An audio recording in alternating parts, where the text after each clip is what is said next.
Baik, selamat bertemu kepada adik-adik mahasiswa jurusan Teknik Sipil Politeknik Negeri Bali, khususnya kepada mahasiswa Diploma 3 Program Studi D3 Teknik Sipil.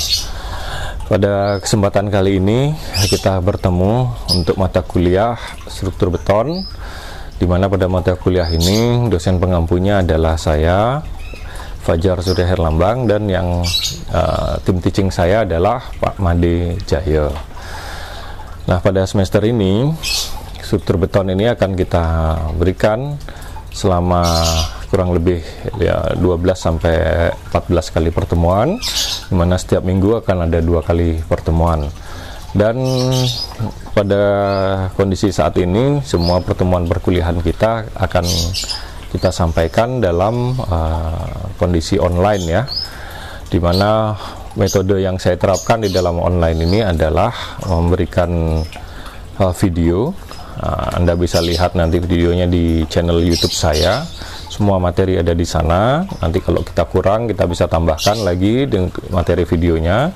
Yang berikutnya, selain diberikan materi dalam bentuk video di YouTube, kita juga akan berkomunikasi selama jam kuliah kita akan komunikasi melalui grup WhatsApp. Jadi setiap kelas harus memiliki grup WhatsApp yang harus aktif terus selama masa perkuliahan.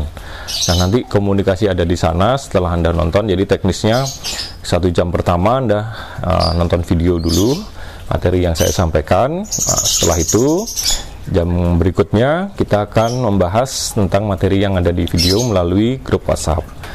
Nah, saya harap ini menjadi efektif dalam menyampaikan materi, sehingga di akhir perkuliahan semua tujuan dari perkuliahan ini dapat tercapai. Itu kira-kira ya. Oleh karena itu semua mahasiswa saya harapkan untuk aktif di dalam mengikuti perkuliahan ini, dalam diskusi, tanya jawab, ini semua harus ada aktif dari adik-adik mahasiswa juga. Nah, kemudian selain metode mengajar yang saya sampaikan, nanti nilai-nilai juga akan saya berikan di dalam mata kuliah ini, yaitu ada ujian, baik middle test, UAS, ujian akhir semester, maupun ada tes harian. Nah, selain itu akan ada tugas-tugas, yang mana nanti pada akhir beberapa video akan ada tugas yang saya berikan yang harus Anda kumpulkan kepada saya dengan cepat gitu ya. Nanti ngumpulkannya melalui email, nanti alamat emailnya akan saya kasih gitu ya. Nah, sehingga ini harus aktif benar-benar kalian. Oleh karena itu, dalam rangka melaksanakan kegiatan online ini Anda harus cukup pulsa gitu ya, cukup pulsa, cukup kuota, dan carilah lokasi yang dimana kalian bisa mendapatkan akses yang bagus gitu ya. Kira-kira itu pertemuan dari saya sebelum kita masuk pada materi perkuliahan. Demikian ya, harap dipahami. Baik, untuk pertemuan yang pertama ini materi kita adalah struktur beton, dan sekalian kita coba bersama-sama mengenal struktur beton itu seperti apa. Sebelum nantinya pada pertemuan berikutnya akan lebih kita bahas detail bagaimana kita menghitung dan seterusnya. Baik, sekarang saya tuliskan dulu di sini struktur beton. Nah, pada materi struktur beton ini kita harus lihat dulu. Kalau kita perkenalan dulu ya dengan beton. Jadi kalau kita bicara beton sebagai anak teknik sipil, tentunya beton itu sesuatu yang sangat biasa didengarkan, udah lumrah didengerin. Nah, tapi sekarang kalau kita lihat beton itu apa sih gitu ya. Beton itu kalau saya tulis begini misalkan, semen ditambah air, maka ini akan menjadi apa coba? Semen tambah air. Nah, ntar ya kita isi. Sekarang yang berikutnya, kalau semen saya tambah air, saya tambah dengan pasir, menjadi apa? Nah, ini coba bisa diikuti nggak? Nah, yang ketiga, kalau semen saya tambah air, saya tambah pasir, kemudian saya tambah dengan kerikil, ini sama dengan apa? Dan yang terakhir, kalau saya ada semen ditambah air ditambah dengan pasir ditambah kerikil, ditambah dengan apa? Satu lagi, baja tulangan. Nah, ini sama dengan apa? Ingat nggak? Nah, kalau nggak ingat, sekarang kita jawab ya sama-sama. Jadi semen ditambah air itu adalah bahan yang encer. Ini disebut dengan pasta semen. Pasta semen itu kalau di proyek orang-orang bilang ini acian. Nah, acian ya. Jadi semen cuman semen dicampur dengan air saja. Pakai apa acian itu? Pakai bahan finishing. Jadi untuk memberikan tingkat kehalusan pada akhir pekerjaan pasangan, misalkan dinding maupun beton, untuk memberikan tingkat yang halus dan rata. Baru kemudian dicat. Atau juga untuk memberikan sudut-sudut yang tajam. Ya, di dalam pertemuan antara dua sisi itu, maka ada sudut yang tajam. Nah, ini menggunakan acian. Nah, di proyek paling kita sering dengar acian. Nah, sekarang kalau semen ditambah air tambah pasir, tentunya sekarang acian ditambah sesuatu, yaitu tambah pasir. Apa namanya? Ini disebut dengan mortar. Jadi ini O ya, disebut dengan mortar. Kalau disebut dengan bahasa di tukang-tukang di proyek disebut dengan apa? Disebut dengan plesteran. Plesteran. Nah, hampir salah tulisannya. Jadi disebut dengan plesteran. Jadi plesteran itu apa? Jadi plesteran itu fungsinya, bukan plesteran apa, tapi fungsi dari plesteran itu untuk menutupi, mengcover seluruh permukaan dari pasangan batu bata. Kadang-kadang ada batu bata yang masangnya tidak lurus, ya nanti diluruskan dengan plesterannya. Nah, kemudian menutup pori-pori yang terbentuk di antara batu bata maupun batako. Nah, kalau semen ditambah air tambah pasir tambah kerikil, ini jadi apa? Ini akan menjadi beton, gitu ya. Nah, beton ini kalau di proyek disebut apa? Nggak ada ya, tetap aja disebut beton juga, gitu ya. Maka baik istilah teknis, akademis maupun istilah di proyek, di bangunan, beton ya tetap beton saja, gitu ya. Jadi tidak ada istilah-istilah yang lainnya. Nah, yang berikutnya kalau semen tambah air tambah pasir tambah kerikil, ini sudah beton. Yang ini beton, kemudian ditambah baja tulangan. Maka di sini disebut dengan beton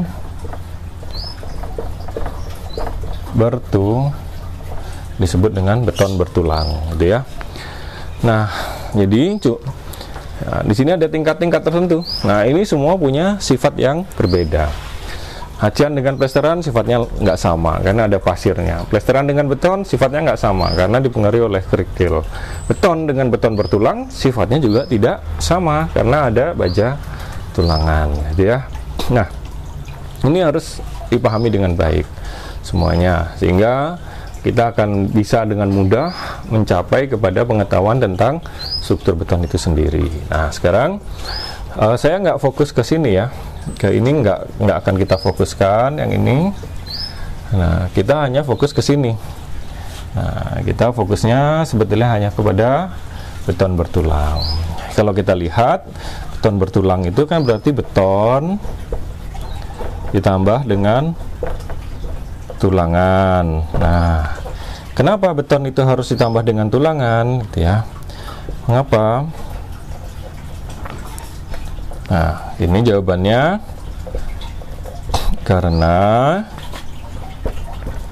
beton itu kuat memikul tekan, sedangkan tulangan itu kuat memikul tarik. Nah, jadi ada gaya yang bekerja pada sebuah struktur itu tarik dan tekan, sehingga bagaimanapun juga beton itu nggak bisa sendirian. Dalam sebuah struktur terjadi beban tarik, terjadi beban tekan yang bekerja bersama-sama. Oleh karena itu nggak boleh beton itu tanpa tulangan, sehingga beton itu pasti ada tulangannya. Oke ya. Pada pertemuan yang akan datang baru kita tahu di saat mana beton itu membutuhkan tulangan dan di mana dipasang tulangannya. Tapi kali ini kita akan fokus kepada material, yaitu kepada apa itu beton, bagaimana fungsinya beton dan fungsinya tulangan. Itu dulu ya. Jadi kita akan fokus ke materialnya dulu. Oke. Sekarang kalau kita lihat Nah, ini karena pelajaran struktur beton, tapi harus tahu dulu ya tentang beton untuk apa.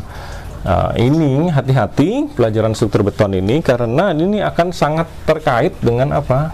Dengan praktek. Nah, praktikum material 1. Nah, di mana materinya adalah beton. Nah, praktikum material 1 itu ini adalah sebetulnya rekayasa beton. Nah, ini yang hubungan yang pertama dia dengan rekayasa beton. Lalu hubungan yang kedua apa? Dengan apa materi kuliah kita ini, struktur beton ini? Maka dia akan terkait dengan praktek kerja beton. Kenapa praktek kerja beton kita butuhkan? Karena di sini akan ada perancah, dan acuan, ada begesting gitu ya istilahnya. Nah, yang berikutnya kita akan terkait sama apa mata kuliah struktur beton ini? Yang terkait yang berikutnya adalah dengan mekanika teknik. Nah, Mektek, kita akan terkait sama Mektek karena ada apa? Ada M, D, dan M. Ada momen, ada gaya apa nih? Gaya lintang, dan ada gaya normal. Itu ya. Ini semua akan terkait pada mata kuliah struktur beton. Baik, kalau sekarang kita akan lihat, kita nggak akan lihat detailnya bagaimana keterkaitannya ini. Cuman kita sekarang lihat bahwa satu-satu ya, kita bicara pertama itu tentang beton. Ini saya kasih nomor ya, nomor 1. Nanti yang nomor 2 adalah baja tulangan. Jadi kalau kita lihat beton itu apa? Tadi kita sudah tahu. Beton itu sangat tergantung kepada material. Yang kedua pada proses pelaksanaan. Yang ketiga pada perawatannya. Nah, jadi dia akan tergantung semua sama ini semua. Nah, kalau ini dapat yang bagus, betonnya akan dapat beton yang bagus. Tapi kalau kalau kita nggak bisa dapatkan ini semua yang bagus, maka betonnya juga akan dihasilkan yang tidak baik. Nah, persoalannya di mana? Persoalan di proyek itu kalau beton itu misalkan beton itu disyaratkan ya. Syarat pada spesifikasi teknis. Nah, apa yang syarat di beton pada spesifikasi? Pada gedung biasanya ya, pada gedung biasanya yang disyaratkan itu nggak banyak gitu ya. Yang paling banyak itu adalah mutu beton yang mencerminkan kuat tekannya, mencerminkan nilai kuat tekan. Nah, mencerminkan nilai kuat tekan. Apa itu kuat tekan? Nah, kuat tekan sendiri itu adalah kemampuan beton memikul beban. Kemampuan beton memikul beban. Nah, kuat tekan itu dinyatakan apa? Dinyatakan dengan sebuah angka. Nah, pada SNI itu dinyatakan dengan F aksen C. F aksen C-nya bisa macam-macam, bisa 15, 20, 25, 30 dan seterusnya. Tapi kalau kita ingat pakai PBI, ini karena kenapa diperkenalkan juga PBI? Ini PBI tahunnya 71 ya. Maka saya tulis saja PBI 71 karena masih banyak orang yang mengacu kepada mutu beton itu kepada PBI. Harusnya sudah beralih semua kepada SNI ya, dimana menggunakan FC. Ini masih menggunakan huruf K kecil ini. Nah, K-nya ini berapa? 175 gitu misalnya. 225, 275, 300, 350 dan seterusnya, gitu ya. Nah, apa artinya angka ini? Nah, angka ini punya arti, bukan angka ini tidak punya arti. Nah, kalau di dalam FC ini dinyatakan dalam MPa, mega pascal, di mana mega pascal itu adalah Newton per milimeter persegi. Kalau yang di sini K ini dinyatakan dengan apa? Kilogram per sentimeter persegi. Ya, itu dulu ya. Setelah kita tahu di sini ada perbedaan antara FC dengan kalau kita gunakan SNI, kita gunakan PBI, maka ada perbedaan di satuan. Apa artinya satuan ini? Nah, ini misalkan sekarang artinya itu gini. Kalau kita bicara FC 15, itu artinya beton memiliki kekuatan 15 MPa atau 15 Newton per milimeter persegi. Newton itu sebagai sebuah apa? Newton itu gaya, jadi sebuah gaya atau beban, gaya atau beban. Jadi ini kalau kita lihat yaitu satuannya P dibagi dengan A. Gaya beban itu adalah P, sedangkan dibagi dengan luas penampang.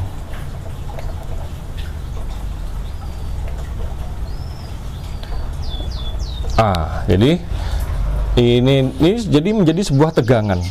Jadi tegangan itu sama dengan P per A. Nah, tegangan itu Newton per milimeter persegi. Jadi artinya kalau kita sebut beton FC 15 itu artinya dia memiliki kemampuan 15 Newton per milimeter persegi. Dan seterusnya nih, angka-angka ini semua mencerminkan kekuatannya dia. Berarti kalau ini 20 MPa, 20 Newton per milimeter persegi, dan seterusnya. Nah, sedangkan yang ini kalau kita lihat, misalkan kita ambil sebuah angka ya, angka 300 gitu misalnya yang kita ambil, maka K300 itu sama dengan 300 kg per centimeter persegi. Nah, itu ya. Ini juga sama, sebetulnya 300 per cm persegi itu adalah tegangan sama dengan P dibagi dengan A. Ini sama. Ini kalau kita gunakan warna yang berbeda gitu, kita lihat ya nih. Ini P per A. Ini juga tegangan sama dengan P per A. Jadi sebetulnya pada prinsipnya dia sama-sama beban dibagi dengan luas penampang. Nah, yang jadi persoalan sekarang P-nya itu apa? P-nya itu adalah beban yang menghancurkan tonnya. Sedangkan A-nya itu luas penampang. Kalau pada SNI, luas penampangnya itu adalah luas penampang lingkaran. Nah, karena benda ujinya berbentuk silinder. Tetapi pada PBI 71 luas penampangnya adalah jur sangkar karena benda ujinya adalah kubus. Nah, ini letak perbedaannya. Jadi A di sini ini dalam satuan milimeter persegi, tapi bentuknya adalah lingkaran. Benda ujinya bentuknya silinder, ini silinder, ini lingkaran. Nah, kalau PB 71 ini bentuknya apa? Bujur sangkar, dan benda ujinya bentuknya kubus. Nah, dimensinya juga tidak sama.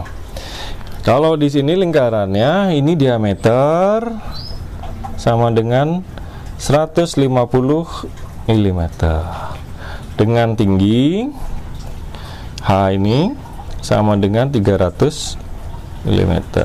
Jadi H itu sama dengan 2 kali diameternya. Ini yang benda uji yang standar. Bagaimana dengan 71? 71 itu bujur sangkarnya 15 kali 15 karena satuannya cm, ini satuannya mili. jadi 15 cm. Sehingga sekarang untuk mendapatkan luasnya tinggal 15 kali 15. Nah, benda ujinya sendiri bentuknya kubus dengan setiap rusuknya memiliki dimensi 15 cm. Nah, ini adalah perbedaan-perbedaan pokok dari beton, baik itu pada PBI 71 maupun pada SNI tahun 2012 atau tahun 2002. Nah, disinilah letaknya. Ini harus dipahami. Yang dipahami ini sekali lagi, ini ada SNI, ada PBI 71. Kalau PBI 71 dinyatakan dengan K, satuannya ini hitungannya sama. Kalau di dalam SNI, satuannya dinyatakan dengan FC. Bentuk benda ujinya adalah silinder dengan beban tegangan adalah P per A. Lalu kita tahu A-nya dalam bentuk lingkaran, sedangkan A-nya ini dalam bentuk bujur sengkar. Nah, ini ya. Nah, sekarang kalau kita sudah paham sedikit tentang ini, sekarang kita telaah sedikit. Mungkin bagi kalian satuan Newton itu satuan yang ini ya, nggak kebayang. 1 Newton, 2 Newton, 3 kilonewton, 1000 Newton itu kita nggak tahu beratnya tuh berapa sih sebetulnya 1000 Newton itu. Nah, beda lagi kalau kita ngomong kilogram. Itu lebih mudah bagi kita untuk memahami kilogram. Coba lihat aja badanmu gitu ya. Kita lihat badan kita sendiri gitu ya. Beratmu berapa sih gitu ya. Nah, pernah kita nyatakan berat kita dalam satuan Newton. Pasti kita dalam satuan kilogram. Sehingga kita lebih mudah membayangkan kilogram itu. Berapa berat badanmu? 70 kilo gitu, 60 kilo. Oh, kita langsung tahu. Kita beli beras, beli gula, beli kopi, semua dalam satuan kilogram. Beras 1 kilogram, gula 1 kilogram, 1 karung isinya 25 kilo. Nggak pernah dinyatakan dalam Newton. Sehingga begitu kita nyatakan dalam Newton, kita nggak kebayang nih beratnya seberapa. Tapi kita cepat sekali membayangkan. Kalau kita bilang 100 kilogram tuh, kita langsung, oh bayangin berat saya aja 60 gitu ya. Kalau 100 jadi seberapa itu udah tahu ya, cepat banget. Nah, oleh karena itu sekarang saya ajak kalian untuk membayangkan kekuatan beton. Nah, ini kan tadi apa kuat tekan? Kuat tekan itu kan kemampuan beton memikul beban. Bebannya berapa? Ini bebannya 300 kg. Ini coba lihat satunya per cm persegi. Artinya di dalam 1 cm kali 1 cm, nah dia mampu memikul beban 300 kg. Kan wow banget ya, kuat sekali. Nah, kamu aja beratnya berapa? 60, 70, 80. Ini loh 300 kilo. 3 kali kamu, 4 kali kamu, bahkan 5 kali kamu beratnya ini. Ini cuma ditahan oleh beton yang ukuran dimensi luasnya adalah 1 kali 1 cm. Itu kan menunjukkan betapa kuatnya beton gitu ya. Tetapi kan kita tanya, lah beton udah kuat-kuat gitu, kok gedung roboh juga ya gitu ya. Udah beton sekuat itu, kok gedung itu retak juga ya, kok beton itu patah gitu ya. Nah, ini yang harus kita hati-hati. Jadi 300 kg per cm persegi itu sebuah indikasi yang memberikan angka dalam kita melakukan analisis dan mengukur kekuatan betonnya. Tetapi beton kalau dia sebagai struktur bangunan, nah ini berbeda dengan beton ini. Kalau beton itu sebagai beton itu sendiri, maka dia kuat 300 kg per cm persegi. Tetapi beton sebagai bahan struktur bangunan, bebannya nggak melulu hanya beban tekan aja. Masih ada beban tarik, beban momen, dan seterusnya. Ini yang menyebabkan kadang mutunya dibikin tinggi banget, tapi patah juga. Dibikin tinggi banget, gedungnya juga roboh. Nah, ini makanya struktur itu bisa bermacam-macam bebannya itu. Nah, contohnya gampang begini. Tulang gitu ya. Tulang tubuh kita ini kan bisa berdiri karena apa? Karena ada tulangnya. Andaikan tubuh kita nggak ada tulangnya, hanya terdiri dari daging, darah, urat, nggak bakal bisa berdiri, nggak bakal bisa bergerak, nggak akan bisa melakukan aktivitas ya. Nah, berarti tubuh kita ada rangkanya, yaitu tulang belulang kita. Tuh pertanyaannya, tulang itu keras nggak? Tulang itu keras banget loh kerasnya. Buktinya tulang keras itu, kamu gigit tulang ayam nggak bisa, kecuali di presto. Kamu gigit juga kalau ada daging sapi, ada tulangnya, nggak bakal bisa. iga sapi itu kamu gigit nggak bakal bisa, gigit dagingnya bisa, tapi kamu yang tulangnya keras itu bisa patah tulang juga. Kalau main bola kena sliding jatuh juga gitu ya. Nah oleh karena itu tulang itu sebagai sebuah tulang memang sangat keras, tetapi sebagai sebuah rangka pemikul beban dalam rangka tubuh kita ini, maka tubuh kita ini akan menerima banyak beban. Pertama kita berdiri ini beban diri kita, nanti bawa ransel beban ranselnya, udah gitu main bola beban lari kita bergerak, kena sliding lagi, nah kita harus loncat, kita harus menghindar dan seterusnya. Bahkan kalau kita kena sliding kita jatuh. Nah inilah makanya sama analogi itu ya kita gunakan kepada struktur beton ini. Jadi beton itu kalau berwujud sebuah bangunan, misalkan bangunan 1 lantai, 2 lantai, 3 lantai, bahkan 40 lantai, maka semakin kuat betonnya semakin bagus, iya gitu loh. Maka semakin resikonya semakin tinggi resikonya, kita harus gunakan beton yang semakin kuat. Ya benar, berarti semakin gede angkanya nih, nggak lagi 350, bisa 600, boleh nggak? Boleh pakai 600. Ini juga begitu, boleh nggak 30 MPa? Boleh pakai berapa? 65 MPa, boleh aja. Makanya semakin kita butuhkan, semakin kekuatannya semakin tinggi. Tetapi juga semakin tinggi bangunan itu, maka dia akan menerima beban semakin besar. Maka sebagai sebuah struktur pemikul beban dari gedung itu, dia 1 harus kuat, 2 harus memperhitungkan stabilitasnya dan seterusnya gitu ya. Jadi jangan pernah nyamain beton itu, gedung itu betonnya ke 400 tapi ya roboh juga. Rumah saya lo betonnya ngawur nggak roboh, nggak boleh gitu juga ya. Nggak bisa dibandingkan seperti itu karena beban-beban yang dipikul oleh sebuah struktur itu berbeda gitu ya. Baik, kalau udah kita nyatakan di sini, nah sekarang kita lihat lagi. Kita tahu ini dia memiliki perbedaan. Ini yang pokok dulu ya. Padahal sebetulnya mutu beton itu nggak hanya dinyatakan dengan kuat tekan. Sebetulnya masih ada yang lainnya. Ada kuat tarik gitu ya. Ada lentur dari beton gitu ya. Tetapi itu semua menjadi bukan nilai yang utama. Kalau yang utama itu adalah kuat tekannya. Kuat tarik gimana? Beton tetap bisa punya kuat tarik. Siapa sih yang mampu menarik beton sampai putus? Nggak ada gitu ya. Kamu yang narik apalagi semakin nggak bisa. Kamu narik benang layangan tali benang plastik aja nggak bisa putus-putus ya, apalagi narik beton. Berarti dia punya dong kekuatan tarik, punya, tapi nilainya tidak besar gitu ya. Kita nggak akan bahas lebih jauh. Kemudian beton itu bisa punya kekuatan lentur juga, punya juga. Buktinya beton itu kalau dia panjang tertentu ditaruh nggak langsung patah, lebih panjang lagi taruh nggak patah gitu ya. Tetapi kalau dibebani di tengahnya kan dia patah gitu. Nah itu berarti dia punya kemampuan memikul beban lentur.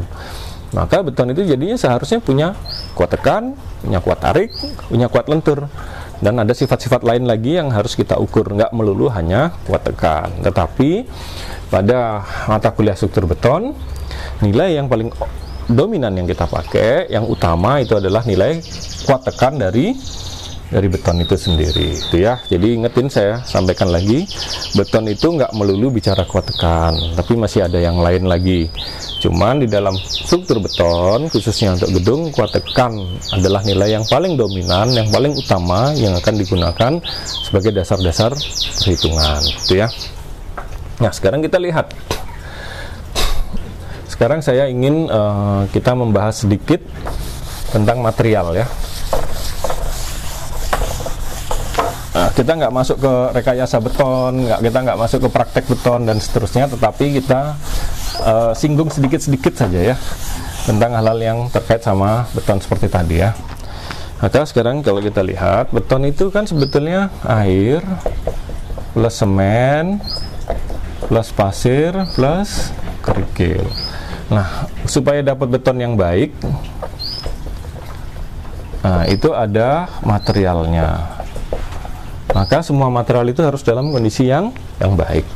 Air yang baik, ya, pertama itu air. Air yang baik itu air yang apa sih? Gampangnya air minum, yang bisa digunakan untuk minum. Itu paling baik.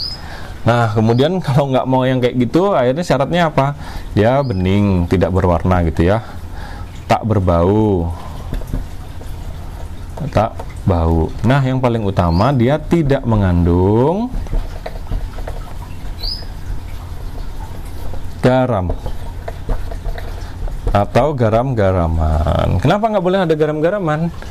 Karena dia akan membuat besinya berkarat.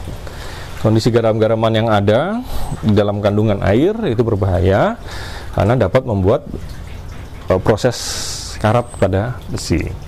Kalau bening, okelah, kadang-kadang nggak dapat air yang bening gitu. Ya agak keruh-keruh dikit boleh, ya hati-hati ya. Tapi ingat ya, kita nggak ngajar rekayasa beton. Nanti kita ngomong rekayasa beton pada saatnya. Cuman sekarang kita pengenalan awal aja. Kemudian tidak bau ya, ini juga indikasi kalau air itu dalam kondisi yang baik. Yang paling penting yang ada di sini. Jadi dia bisa dipakai, air sungai bisa dipakai, air danau bisa dipakai, tapi nggak boleh pakai air laut. Ingat itu ya. Yang kedua, kita lihat semen. Nah, semen itu ternyata di dalam pabrik itu semen itu ada tipenya. Tipe 1, 2, 3, 4 dan tipe 5. Nah, setiap tipe ini punya perbedaan, punya sifat, punya karakteristik ya. Sifat yang berbeda. Nah, yang paling umum kita gunakan, yang kalau kita gampang aja pakai itu semen tipe 1 yang sifatnya umum, general function ya. Jadi kita bisa pakai yang kamu beli dalam bentuk satu sak semen merek 3 roda, merek Gresik, merek Tonasa, merek yang lain, itu semennya adalah semen tipe 1 yang kamu beli dengan harga 50.000, 55.000 dan seterusnya itu ya. Nah, bagaimana dengan tipe-tipe yang lain? Tipe-tipe yang lain ini memang tidak dijual bebas. Biasanya kita harus pesan ke pabrik untuk mendapatkan tipe-tipe tertentu. Nah, ini syaratnya. Nah, ini kamu harus baca sebetulnya tipe semen yang ada itu semen seperti apa aja. Nah, semen ini kalau yang mau dipakai itu syaratnya gampang aja. Sebetulnya semen yang dalam kondisi yang baik. Semen yang baik itu yang kayak apa sih? Semen yang baik itu semen yang belum beku ya. Belum beku. Nah, orang bilangnya beku. Kenapa beku? Kayak air es saja. Kalau air udah beku jadi es. Kalau semen beku jadi apa? Ya tetap aja jadi semen, tapi semen beku gitu ya. Nah, semen beku nggak boleh karena kan nggak bisa dipakai, dia udah jadi batu. Nah, makanya sehingga kita harus perhatikan penyimpanan semen. Yang ketiga itu adalah pasir. Yang keempat adalah kerikil. Nah, ini sering juga disebut secara teknis sebagai agregat halus. Ini disebut sebagai agregat kasar. Nah, jadi kalau kita ngomong agregat halus, agregat kasar ini penting sekali, ya. Nah, sekarang apa sih bedanya? Nah, ini bedanya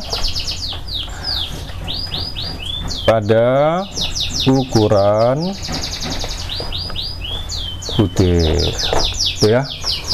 Kalau pasir itu ukuran butirnya tertentu. Sekarang kalau pasir itu dia lolos saringan 4,75 mm. Jadi lolos. Kalau kita punya saringan lubangnya kecil-kecil, setengah sentian itu pasirnya lewat. Nah, itu ya. Kemudian dia tertahan saringan yang 0,075 mm. Jadi itu pasir. Jadi kalau kita lihat pasir itu gini. Ini ada saringan 4,75, pasirnya lolos. Nah, terakhir di sini ada saringan 0,075, pasirnya ada di atas ini. Jadi yang lolos di sini ini disebut dengan debu. Nah, disebut dengan debu. Ini adalah pasir, dan yang di sini disebut dengan kerikil. Jadi kerikil itu apa? Kerikil itu yang tertahan di sini, yang tertahan di atas batu cilik, tapi yang lolos. Jadi pasir itu kalau kita definisikan, dia adalah material yang punya ukuran lolos pada saringan 475 dan tertahan di 0,075 mili. itu pasir. Nah, yang lolos dari 0,1 kita sebut dengan debu, yang tertahan kita sebut dengan kerikil. Nah, tetapi ingat ya, kalau kerikil ini dia, nah ini dia lolos pada saringan 36,0 dan dia tertahan ada 4,75. Nah, artinya di sini ada lagi saringan nomor 36,0. Berarti inilah kerikil.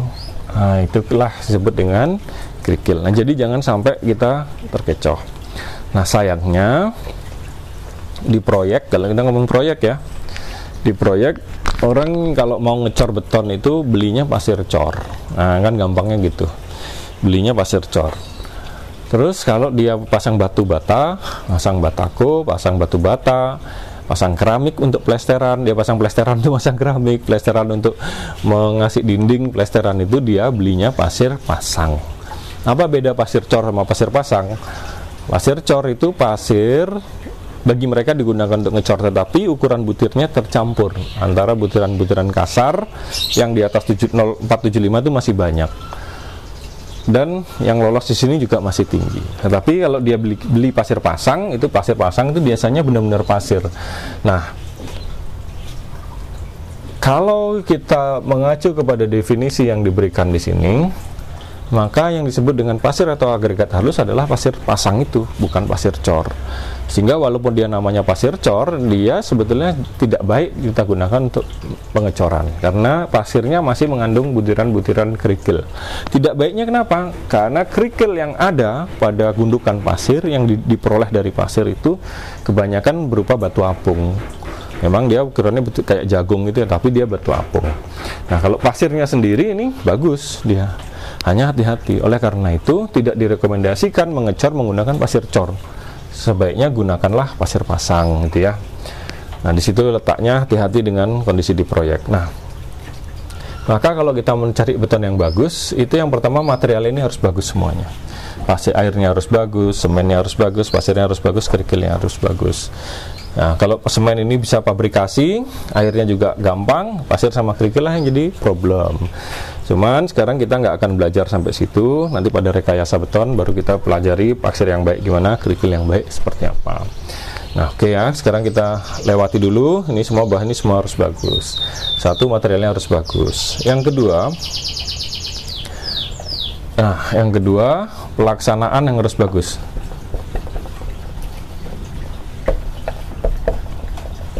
Nah, pelaksanaan yang baik itu gimana? Jadi beton itu belum setting ya, belum setting, khususnya setting awal. Kemudian beton itu harus ada pemadatan. Nah, kemudian ada perataan. Jadi minimal kalau kita ngecor kan ada begestingnya tuh, ada acuan dan perancahnya. Kalau kita corkan di atasnya, maka pengecoran itu harus dipadatkan. Caranya madatin kan macam-macam. Ada yang pakai vibrator, nah, ada yang diketuk-ketuk, duk gitu ya. Ada yang digetarkan, diketuk dan seterusnya. Ada yang dirojok, dipukul-pukul begitu saja. Nah, ini adalah proses pemadatan. Kenapa harus dilakukan pemadatan? Ya, kalau nggak dipadetin, ntar dia berongga, karena syarat beton itu juga harus kedap air. Nah, untuk mendapatkan beton yang kedap air, dia harus sangat padat gitu ya. Nah, kemudian ada perataan ya, ini untuk memberikan efek permukaan saja. Jadi permukaannya harus bagus, harus rata. Perataan itu nggak cuma permukaannya saja yang halus, tapi dia juga memiliki tingkat kedataran yang sangat baik. Jangan sampai terus kemudian permukaannya rata tapi miring gitu ya. Kecuali memang mau dibikin miring untuk talang itu misalnya, atau gimana gitu ya, itu lain kondisinya ya. Nah, jadi pelaksanaannya juga harus baik. Nah, sekarang yang paling penting, ini beton tuh harus belum setting. Nah, sekarang ingat ya, beton itu ada ini setting time. Setting time. Istilah Indonesianya waktu ikat. Nah, waktu ikat itu ada dua, waktu ikat awal dan waktu ikat akhir. Nah, jadi ada dua, ada yang awal dan yang akhir. Kalau kita bicara waktu ikat awal, ini diatur maksimum 60 menit. Nah, kalau itu ikat akhir itu bisa 360 menit, 300 atau 3 hari lah, katakanlah ini bisa 3 hari. Tinggal dikalikan jam aja, 24 kali 3 ya, 24 kali 3 jam gitu misalkan, boleh ya. Nah, 34 kali 3, 24 jam kali 3. Nah, ini sekarang yang ingin saya bahas bukan di waktu ikat akhir, tetapi waktu ikat awal. Waktu ikat awal itu dibatasi, dia hanya maksimal ya, maksimal 60 menit. Kalau kamu lewat di sini betonnya rusak, kenapa gitu? Nah, sekarang apa itu waktu ikat awal? Ini kita lihat, waktu ikat awal itu dia terjadi perubahan.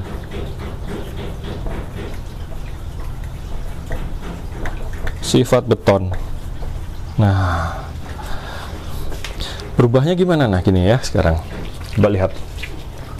Beton itu ada air, ada semen, ada pasir, ada kerikil. Nah, kalau dia kerikil aja, pasir aja, semen aja, nggak ada airnya, dia nggak ngalir. Kalau Anda campur, Anda tuangkan, dia nggak ngalir. Maka dia akan mengalir jika ada airnya. Maka bikin beton pasti ada airnya. Nah, fungsi air sendiri itu juga tidak hanya membuat encer campurannya, tetapi sebagai reaksi kimia bagi semen. Karena semen itu hanya akan bereaksi jika bertemu dengan air. Kalau dia nggak ketemu air, dia nggak akan reaksi, gitu ya. Nah, oleh karena itu, sekarang dia nyampur ke sini. Nah, karena di sini terjadi reaksi kimia, ini reaksi kimia. Nah, ada reaksi kimianya tuh. Maka reaksi kimia ini suatu saat akan berhenti. Nah, ini dia akan lari ke sini. Jadi pertama tuh betonnya kamu tuangkan, dia bisa mengalir, bisa mengasuk kepada begesting. Misalkan kamu bikin balok gini, gesting baloknya. Nah, ini begitu. Ini tulangannya ada di sini. Ini plat lantainya ada di sana tulangannya. Nah, kamu harus mengisi ini. Kalau dia nggak mampu mengalir, dia nggak bisa berada di antara agregat. Oleh karena itu, begitu dia tuang, dia alir, dia bisa masuk ke dalam semua bidang-bidang yang ada rongganya ini, sehingga dia akan memenuhi semua begesting kita, acuan dan perancah kita. Ya, acuannya akan dipenuhi semua oleh beton. Kenapa dia bisa mengisi? Karena dia ada airnya yang membuat beton itu seperti encer, dia mampu mengisi ke sana. Nah, sayangnya dia itu kalau sudah tercapai waktu ikat awalnya, berarti waktu ikat ya, berarti beton itu sudah mulai ikatan, membentuk menjadi lem. Kalau di sini dia sebelum itu, dia nggak jadi lem. Beton itu, semen itu cuma serbuk aja. Begitu dikasih air ya dia jadi pasta aja. Tapi begitu airnya mulai menguap, mulai menghilang, mulai pergi, beton itu akan terjadi panas hidrasi. Nah, kemudian dia akan mengikat, mengikat satu butiran dengan butiran yang lain, mengikat dirinya dengan pasir. Karena semen itu di dalam beton adalah sebagai perekat, maka dia akan merekatkan pasir dan kerikil, merekatkan semen dengan semen, semen dengan pasir, semen dengan kerikil. Jadi semua direkatin menjadi sebuah benda gitu ya, yang kaku seperti batu itu. Nah, waktu ikat awal itu dibatasi maksimal 60 menit. Nah, kalau dia sudah tercapai 60 menit, sifat beton itu berubah. Tidak lagi dia bisa elastis, dia tidak bisa lagi cair, tapi dia sudah menjadi gumpalan-gumpalan. Dia sudah non plastis, non elastis gitu ya. Jadi dia sudah, kalau betonnya cair kamu potong dia balik lagi, kamu potong dia balik lagi. Kenapa? Dia masih encer gitu. Tapi kalau dia sudah mulai kaku, kamu potong diem dia, udah akan terpotong aja dia gitu. Maka begitu dia retak ya diem aja, dia nggak nyambung sendiri. Tapi kalau dia masih basah, dia nggak bakal retak. Kamu goyang dia, nanti dia retak, dia akan nyambung. Tapi dalam waktu ini. Kalau ini udah tercapai, sifat-sifat itu hilang.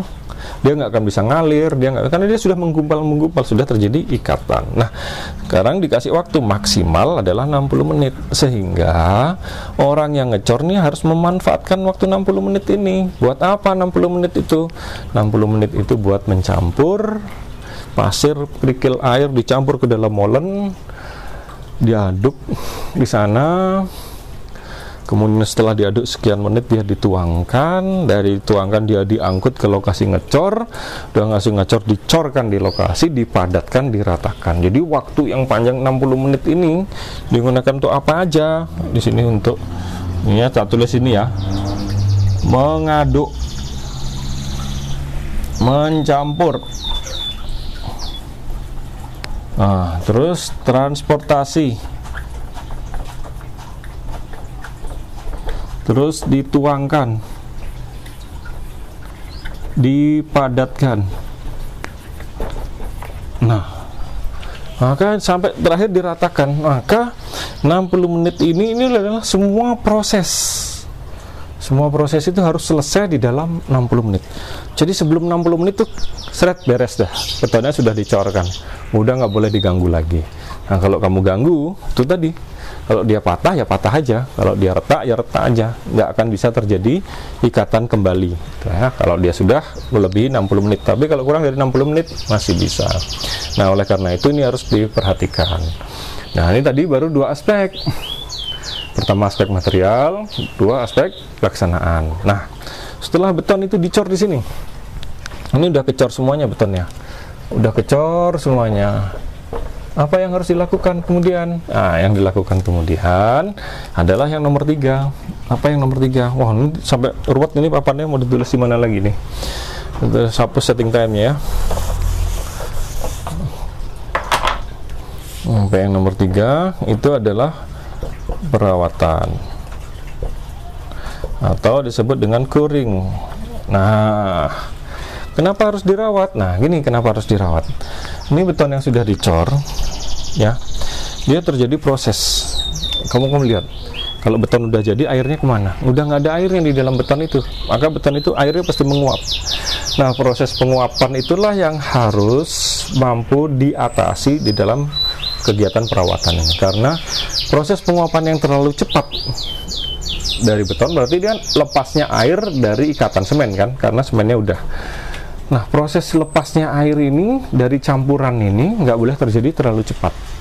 Kalau dia terjadi terlalu cepat, betonnya retak biasanya. Gitu. Nah, kalau betonnya, kenapa betonnya bisa retak? Karena air itu akan secara mekanisme kimia, air plus semen itu akan menimbulkan panas hidrasi. Nah, panas itu akan mendorong airnya untuk terjadi pengeluar. Disuruh keluar tuh air tuh. Oh, udah nggak dipakai, reaksi kimia udah selesai. Ayo keluar airnya, pergi. Nah, disuruh pergi itulah.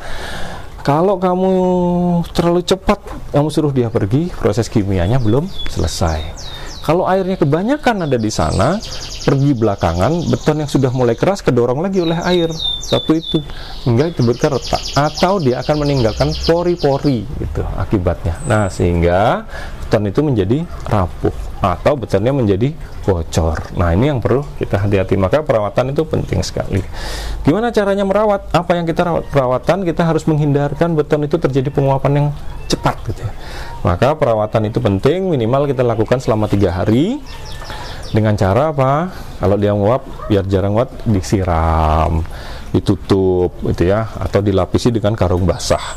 Nah, dengan demikian, proses penguapan tidak terjadi berlebihan.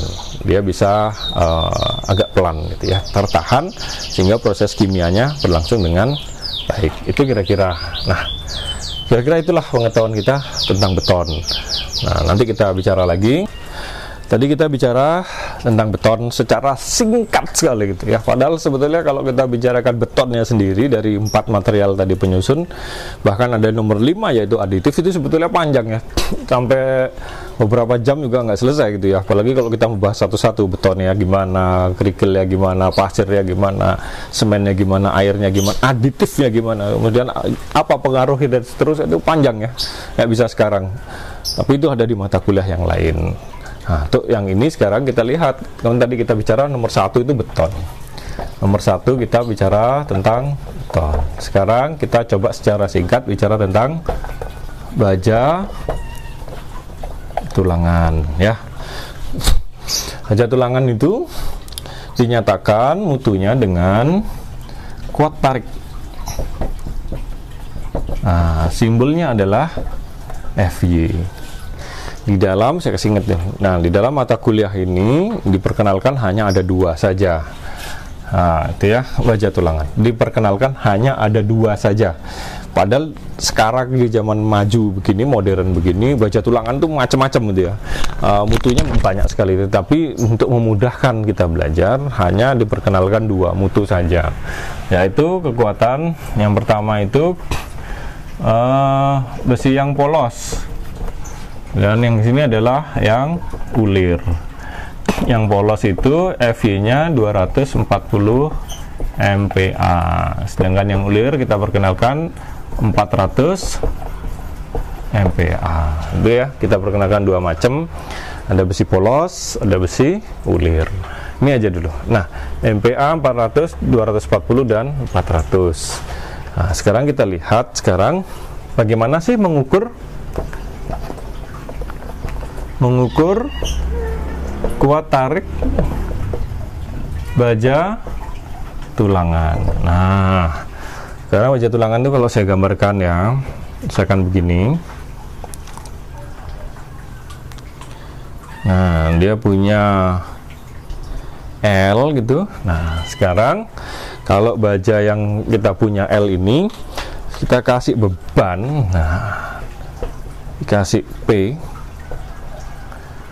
Nah, P-nya dilihat, P-nya kan keluar ya, bukan masuk, berarti dia menerima tarik gitu ya. Maka dia ini menerima tarik. Maka P itu sekarang dia tarik. Maka baja itu kalau kita tarik, tapi jangan kita yang tarik pakai mesin tarik ya, mesin tarik, dia akan terjadi deformasi, dia akan terjadi regangan pada seluruh bidangnya ini, regangan pada segala arah, pada semua bidang yang ada pada baja sepanjang L ini. Dan yang paling utama itu regangannya itu terjadinya seperti ini. Ini sebetulnya begitu bajanya. Atau kalau saya mau gambarkan lebih baik lagi, atau salah ya.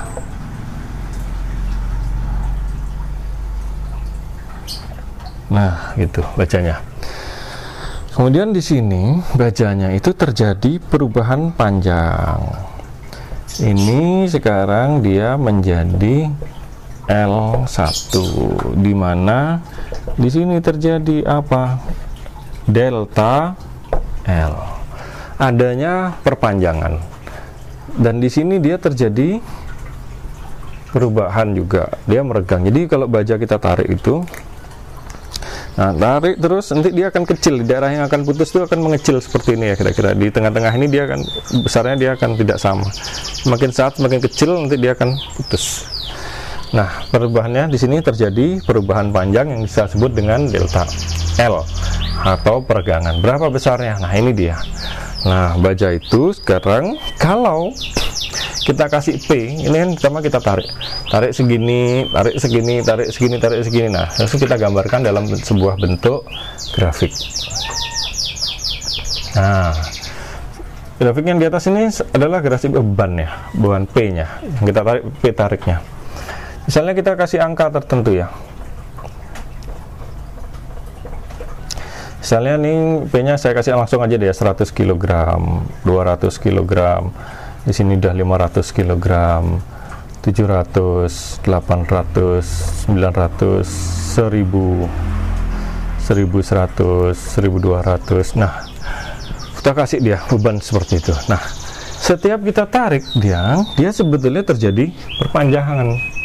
Yang kita bisa ukur perpanjangan. Kalau yang perubahan dimensinya susah ya. Kita yang paling bisa ukur perpanjangan. Maka di sini adalah delta L. Delta L-nya. Nanti setiap ditarik dia berpanjang sedikit. Dan dia punya panjang gini. Nah, gitu ya. Gitu. Nah, kemudian kalau dia punya ditarik itu, dia akan bentuk grafiknya begini. Nah, gitu. Artinya kita tarik 100, dia berpanjang satu satuan. Kita tarik 200, dia akan berpanjang 2 satuan. Kita tarik 300, dia akan berpanjang terus gini. Nah, gitu terus. Delta L-nya kan di sini. Kita cari delta L itu sama dengan L1 min L0, atau nantinya ini L-nya kan ada L1, L pada P100, L pada P200, L pada P sekian, dikurangi L0-nya tetap nilainya, tapi L1-nya berubah nilainya tergantung panjangnya. Nah, pada titik tertentu, katakanlah dia pada 700, nah dia punya panjang, dia akan bertambah panjang sekian. Nah, kalau kita lepasin dia bebannya udah 700, tarik ini, kita lepasin, dia akan kembali ke bentuk semula. Contohnya kayak karet. Kita tarik panjang, kita lepas karetnya ke ukuran semula. Tarik lagi, lepasin lagi, kembali ke ukuran semula. Besi juga sama. Baja tulangan itu sama. Kamu tarik 100, kamu lepasin, dia balik 0 lagi. Perpanjangannya hilang. Kamu tarik 200, perpanjangannya naik. Begitu 200-nya kamu lepasin, dia kembali ke ukuran semula. Terus gitu. Misalnya sampai 700 juga sama. Begitu 700 itu tercapai, kamu lepas, dia balik ke ukuran semula. Tetapi pada beban tertentu, ini jangan lihat angkanya ya. Angkanya bebas ya, berapa aja. Tergantung besi yang kamu tarik. Ini cuman belajar aja, biar gampang ngerti. Nah, pada beban tertentu, kemudian besi itu berubah. Begitu kamu tarik sampai 700, kamu tambahin bebannya lagi. Di 800 dia naiknya begini. Nah, ini apa sesuatu terjadi? Dia naiknya tuh bebannya nggak tinggi, tetapi dia terjadi perubahan yang cukup besar. Gitu. Nah, kemudian kamu tarik terus nih. Udah kasih 750, 770, 780, dia modot manjang gitu. Nah, pada beban tertentu dia akan naik gini gitu, dan kemudian dia mencapai beban puncak, dan kemudian dia turun sedikit, kemudian dia putus. Nah, sini dia akan putus. Nah, di sini maksimum. Yang di sini apa? Nah, ini titik leleh, atau bahasa Inggrisnya yield, Y-I-E-L-D, yield atau leleh. Maka FY ini adalah force yield. Nah, jadi angka 240 maupun 400 itu ada di sini. Tapi satuannya ini kan MPa ya, Newton per milimeter persegi. Bukan serta-merta ini jadi 700 sekian, 800 terus jadi ini, enggak ya. Ini kan bebannya P, ini dalam satuan Newton gitu ya. Ini baru Newton, ini baru milimeter. Sedangkan ini milimeter persegi, maka dia harus lihat diameternya ini. Nantinya baru dapat milimeter persegi. Tetapi inilah di sini. Di sini itu dia yield. Dan yang akan kita gunakan besi itu yaitu pada kondisi dia yield, bukan pada kondisi dia maksimum atau pada nilai dia putus. Nah, artinya sebenarnya besi polos ini tidak putus di 240. Dia putusnya tuh lebih tinggi lagi, karena ini bisa mencapai 1000 sekian gitu loh. Nah, walaupun nanti dibagi dengan milimeter yang sama gitu ya, dengan luas yang sama, artinya dia naik lagi. Begitu juga dengan baja ulir ini, dia yield tuh di angka 400 MPa, tapi sebenarnya dia putusnya dia lebih dari 400 MPa gitu. Bahkan nilai maksnya itu lebih tinggi. Nah, karena kalau dilihat antara putus dengan maksimum itu ada perubahan. Jadi baja itu memang dia harus maksimum dulu, turun sebentar, terus dia putus. Gitulah sifat baja itu. maka dia putus di sini, maka putusnya dia itu nggak pada titik maksimum, pada titik di bawah maksimum gitu ya. Nah sekarang nilai yieldnya ini ada yang harus diketahui. Apa yang harus diketahui? Bahwa baja ini sebetulnya punya sifat yang berbeda. Kalau dia sudah yield atau kondisi dia leleh, baja itu berubah sifat. Maka pada kondisi sini, nah dia linier elastis. Maksudnya apa linear elastis? Ini linear tuh ini loh. Ini garisnya lurus. Skalanya sama. Kalau ini naiknya satu satuan, ini dua satuan ya sama. Kalau naiknya dua satuan di sini semua terus sama. Gitu ya. Jadi dia garisnya garis lurus terus. Gitu terus. Nah, garis lurus terus. Pada saat dia linear elastis itu linear. Elastisnya apa gimana maksudnya? Maksudnya elastis itu kalau kamu lepas dia, bebannya kamu lepas, dia akan kembali ke bentuk semula. Makanya disebut dengan linear elastis. Nah, itu ya small displacementnya nggak usah lah sampai situ. Baru linear elastis. Jadi dia sampai kita tarik, kita lepasin, kita tarik, kita lepasin, kita tarik, kita lepasin, kita tarik, kita lepasin, kita tarik, kita lepasin. Begitu suatu saat kita tarik, kita lepasin, dia tetap segini. Malah semakin panjang gitu. Nah, itulah terjadi titik. Itu ciri-ciri terjadinya dia leleh, berubah sifatnya. Tidak linear elastis lagi. Tetapi kalau udah di atasnya sini, udah tinggal dikasih non aja, non linear dan non elastis. Gimana maksudnya? Nah, ini kan dia sudah lengkung. Nah, dia sudah lengkung, dia tidak lurus lagi. Berarti dia nggak linear lagi. Tidak berubahnya. Kadang-kadang dia sini cepat, di sini dikasih beban tertentu, dia cepat berubah gitu ya. Kemudian dia non elastis. Anda kalau sudah lepaskan dalam kondisi yieldnya tercapai atau titik leleh itu terlewati, Anda lepas bebannya, dia nggak akan kembali ke bentuk semula. Itu masalahnya. Jadi dia panjang ya panjang aja, diem dia segitu. Jadi kalau besi itu kadang-kadang ketemu besi yang kayak gini, kamu lepasin dia belum putus ya diem aja, belum putus ya. Ya, tapi bentuknya tetap kayak gini, mengecil di titik tertentu dia kecil menjelang putus. Tetapi kalau dia masih linear elastis, kamu lepasin dia bentuknya balik ke bentuk semula. Dia nggak mau bentuk ini terjadi perubahan, dia nggak bisa. Dia akan bentuk semula pada saat kita linear elastis. Nah, kecuali kalau dia sudah tercapai yieldnya, dipaksa tarik terus, maka yieldnya terlampaui, sifatnya berubah baja itu menjadi non-linear elastis, tapi dia tidak serta-merta runtuh, tidak serta-merta putus. Dia akan naik terus sehingga pada suatu titik maksimum baru dia turun sedikit, kemudian dia putus. Nah, kita dalam belajar ini untuk pengetahuan kita tentang struktur beton untuk mahasiswa D3 maupun D4 yang politeknik ya, kita baru belajar sampai kondisi yield. Jadi kita akan bebani semua dengan asumsi yield. Artinya kita nggak akan bebani beton itu lebih dari kemampuan yieldnya.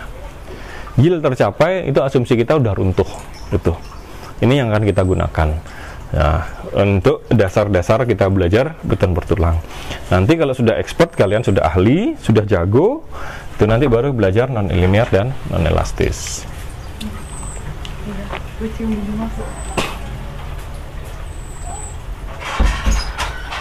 Kayak motor papa dek, sajadahnya keluarin dulu dek, taruh di motor gantung aja. Nah, baik, sekarang kalau kita sudah pahami sifat-sifat ini tidak hanya berlaku untuk baja tulangan, untuk semua baja berlaku seperti ini. Yang tidak berlaku, baja yang tidak berlaku yang seperti ini adalah baja ringan.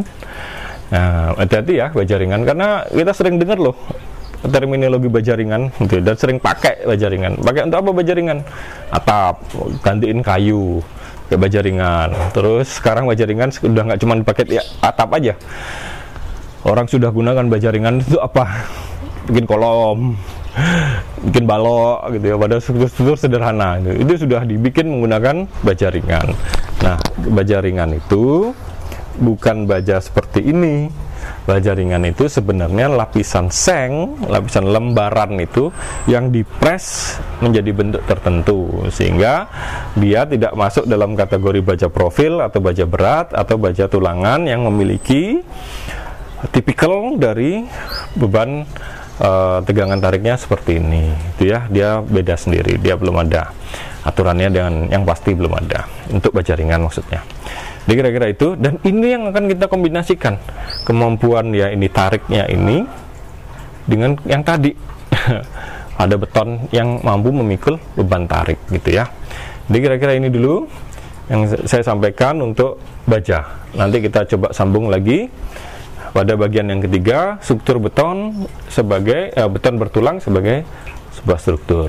Baik, kita sudah bicara beton, dia kuat tekan, ukurannya, kekuatannya, kemudian kita sudah secara singkat juga saya sampaikan tentang baja tulangan. Ukurannya adalah kuat tarik baja tulangan, dan saya juga perkenalkan bahwa kita akan hanya merancang dia pada kondisi yield, jadi yang disebut dengan FY gitu ya. Nah sekarang kalau yang ketiga, ini tambahan aja dari saya, ini sebagai beton bertulang sebagai bahan struktur. Beton bertulang sebagai bahan struktur. Ini maksudnya gimana Pak? Lagi 19 menit lagi ya? Apa sisa 19 menit lagi? Sisa 19 kayaknya tuh. 19 ya? Jalan dia nurun nggak 19-nya tuh? Angkanya 54 nya tuh. Nah itu saya nggak tahu. Takutnya berapa lebih? Oh iya ya, ntar aja dah. Nggak apa-apa, biarin dulu. Ya? Ulangi Mat. Langsung aja. Ya langsung ya, nanti kita lihat. Yuk. Nah sekarang beton sebagai bahan struktur, gimana maksudnya? Seperti saya tadi bilang ya, kalau beton sebagai beton saja, itu kan misalkan gini, F aksen C 30, berarti ini kan sama dengan 30 MPa, sama dengan 30 Newton per milimeter persegi. Atau kalau kamu nggak biasa pakai Newton, kita anggap aja K 300, maka dia ini 300 kg per cm persegi. Kita tadi sepakat loh, 300 kilo tuh ditahan cuma 1 cm kali 1 cm, berarti kan kuat banget itu. Kamu nggak akan kuat loh, kamu sendiri nggak akan kuat ngangkat 300 kg sendiri. Berat badanmu bisa 60, 70, 80 kg dan seterusnya. Sedangkan dia 1 kali 1 tuh kuat 300, maka kalau kita kuat. Sekarang kalau kita sebagai struktur bangunan, nah misalkan kita punya bangunan nih kayak gini.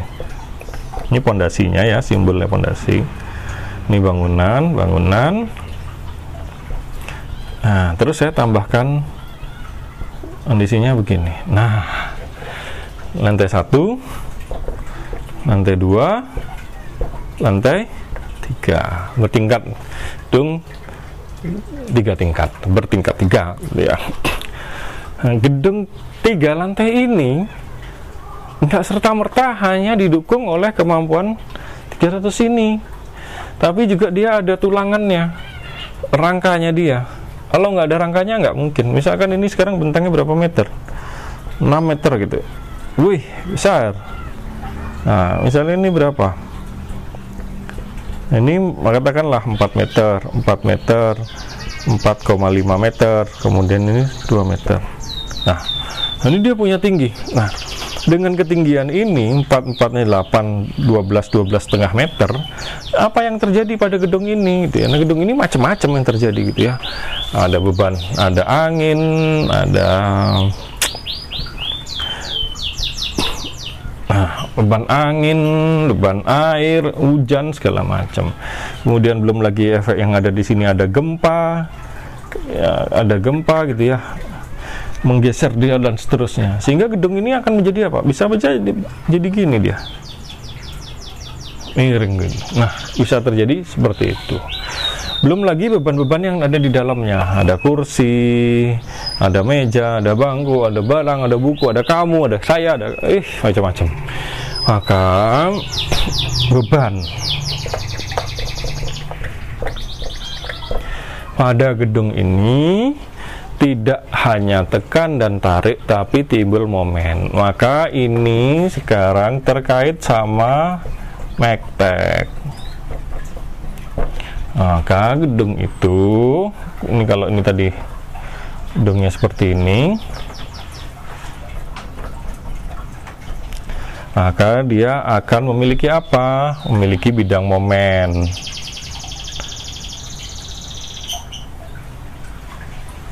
Nah, dia punya momen. Kolomnya juga punya momen. Coba langsung aja ya. Ini punya momen. Kolomnya punya momen. Semua punya. Berarti balok kolom terbebani, ada momen yang bekerja di dalamnya, disebut dengan gaya dalam. Setelah itu momen dia punya gaya lintang lagi. Dia punya gaya lintang.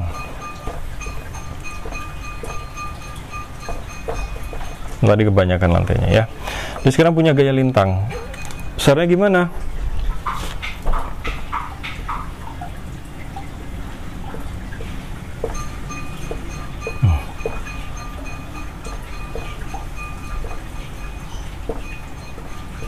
Nah, dia punya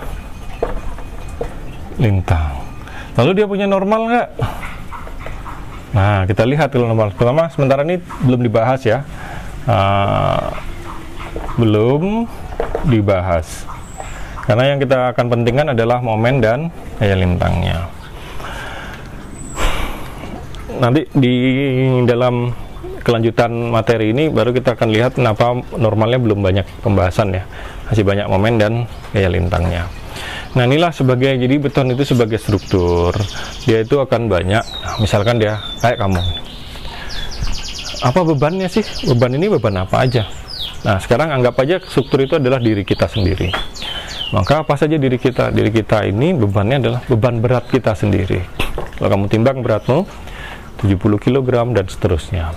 Lalu bawa ransel, kampus bawa ransel, pergi jalan-jalan bawa tas.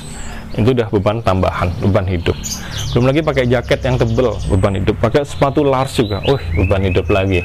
Pakai helm segala macam. Nah, jadi ada beban. Udah gitu kamu jalan mendaki, jalannya naik jadi beban, ketiup angin jadi beban, kedorong temenmu kena beban semua. Tapi kamu di antara semua beban itu kita harus tetap bisa berdiri dengan baik, nggak boleh jatuh, nggak boleh, terutama nggak boleh jatuh. Nah, oleh karena itu struktur juga sama. Beratnya sendiri udah berat banget gitu. Beratnya dia sendiri udah sangat berat. Belum lagi kena angin. Semakin tinggi gedungnya, semakin besar angin yang harus ditahan. Ini logikanya gimana? Nah, kalau kamu naikin layangan emang bisa, di bawah nggak bisa. Layangan itu ditunjukin di bawah, terus ditarik, naik layangannya, baru dia akan bertahan di atas karena dia ditiup angin yang sangat besar dibandingkan dengan yang di bawah. Oleh karena itu logika itu menyebabkan, mengajarkan kita bahwa semakin tinggi bangunan kita itu terpaan angin di atas juga semakin besar, itu ya, semakin besar. Beban angin sudah bisa bikin goyang. Gempa lagi di bawah. Gempa itu terjadi di tanah, bukan di atas. Gempa itu ada di pondasi, ya, menggetarkan begini, bukan ada di genteng. Nah, di genteng itu bisa aja beban angin, beban hujan itu ada di genteng. Tapi efeknya dia gempa di bawah di sini apa yang terjadi? Lihat aja nih, gedungnya jadi kayak gini. Ya enggak. Jadi ini terjadi gerakan. Padahal gempanya ada di dasarnya. Nah, ini juga gerakan ini juga yang condong begitu, ya, angin juga sama menyebabkan dia seperti ini, gempa pun juga sama menyebabkan dia situ, teman intensitasnya tidak sama. Kemudian baru beban dari luar, bebannya sendiri di dalam beban fungsinya dia, apa aja fungsinya? Sebagai kantor, sebagai sekolah, sebagai rumah sakit, sebagai pasar. Nah, itu ya, jadi ada beban fungsi. Kalau beban sekolah kita lihatlah kayak kamu gini kuliah, bebannya ada meja saja, ada beratmu nggak terlalu berat. Yang paling parah itu kan kalau dia jadi beban apa? Kalau dia fungsinya sebagai pasar. Sebagai pasar, udah ada mak-mak jualan di sana, dikasih petak 2 meter kali 2 meter. Jualan buah, hari ini jualan mangga, pas jualan mangga juga musim manggis, dia juga jualan manggis. Emangnya jualannya cuma sekilo 2 kilo, nggak satu keranjang, satu keranjang nggak 2 keranjang dia bawa manggisnya. Padahal berat manggis satu keranjang itu bisa berapa ratus kilo gitu ya, bisa puluhan kilo lah, katain kalau 2 keranjang 3 keranjang bisa 100 kilo lebih mangganya lagi, karena musim mangga pasti musim manggis. Dan lagi sekarang ada jeruk lagi, 5.000 per kilogram. Dia punya jeruknya belum laku, dia jualan yang lain. Maka beban pada pasar itu bebannya sangat besar dan nilainya fluktuatif. Nah, ini semuanya menjadi beban bagi dia. Kalau beban yang ada di dalam, dia akan terjadi momen seperti ini. Nah, bebannya akan kegoyang gitu, dia akan timbul gaya lintang semuanya. Nah, oleh karena itu, beton bertulang sebagai bahan struktur harus kita perhatikan beban-beban yang bekerja. Nah, kemudian yang paling penting dari aspek ini semuanya, kita akan merancang ini semuanya bagaimana gedung itu tahan terhadap momen dan terhadap lintang. Juga yang perlu sangat penting itu pada saat pelaksanaan.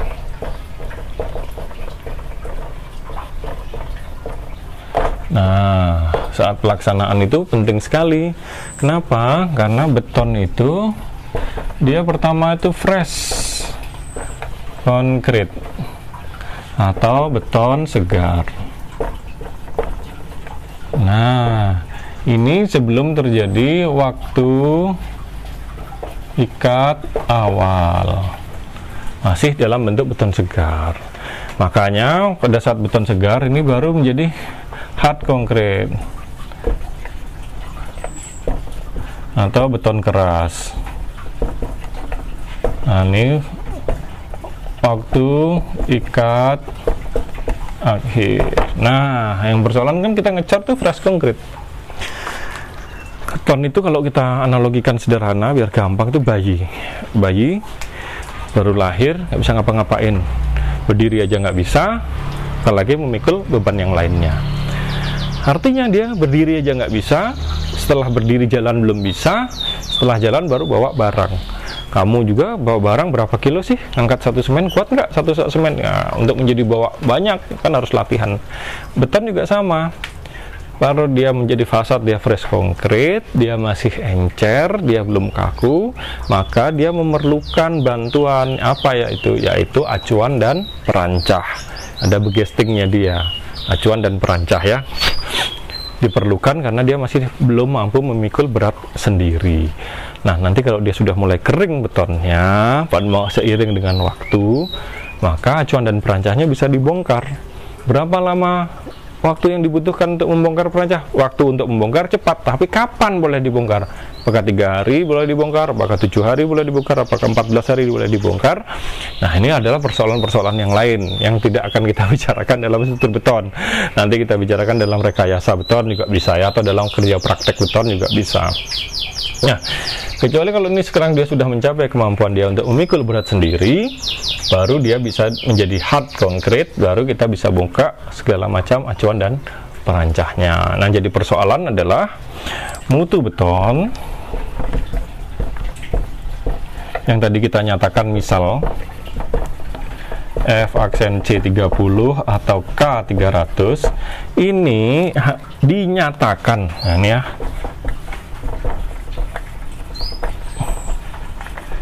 pada umur 28 hari, bukan pada umur yang lain, hanya pada umur 28 hari.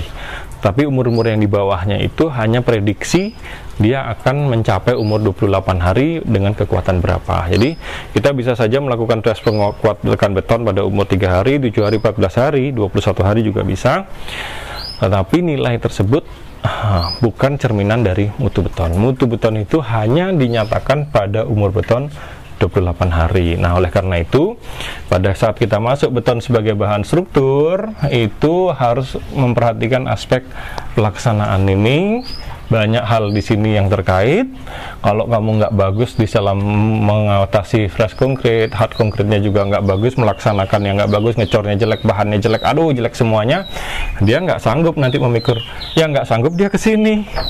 Dia sudah sampai hard, tapi kamu bebani, dia nggak akan sanggup karena kamu aspek pelaksanaannya tidak berlangsung dengan baik. Jadi inilah pengantar saya untuk struktur beton. Nanti kita akan sampaikan lagi pada pertemuan berikutnya, masuk ke hal-hal yang teknis yang lebih detail lagi. Kira-kira demikian. Ini akhir dari pertemuan pertama kita. Semoga bisa membuka hingga kita bisa pertemuan berikutnya akan menjadi lebih mudah. Kira-kira demikian. Sampai ketemu lagi pada materi berikutnya.